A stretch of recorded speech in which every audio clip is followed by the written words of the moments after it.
45% of individuals in Nova Scotia are spending 30% of their income or more on rent.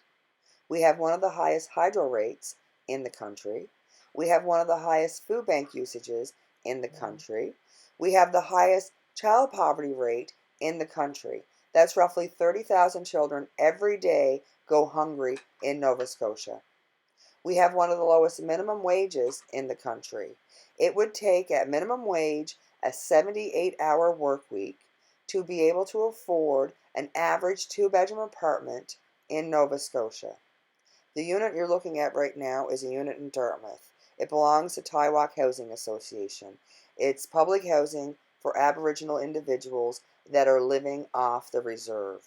She's had multiple issues, including water leaks and now the black mold. You're looking at her kitchen cupboards right now. The bathtub up above is leaking.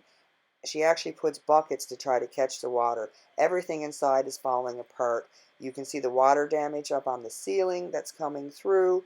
A year and she hasn't had any luck to get any of this done. Now recently the city just stepped in and is forcing the landlord to do the repairs, but the question I have is how can we trust the landlord to actually do the repairs properly? If the landlord has allowed the unit to become this bad, how can we trust that they will actually fix it? I believe the city should be able to do the repairs and bill the landlord. I also believe that the tenant should be placed elsewhere until all these repairs are done.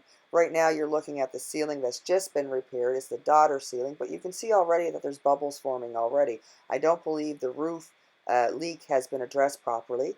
Here in the corner you can see another leak. There's a huge crack in the cement there. And we also have electrical cord going through where the leak is. That doesn't look safe to me. I know we can do better in Nova Scotia. We need to stand up and we need to say enough is enough. We need a livable wage. We can't live like this anymore.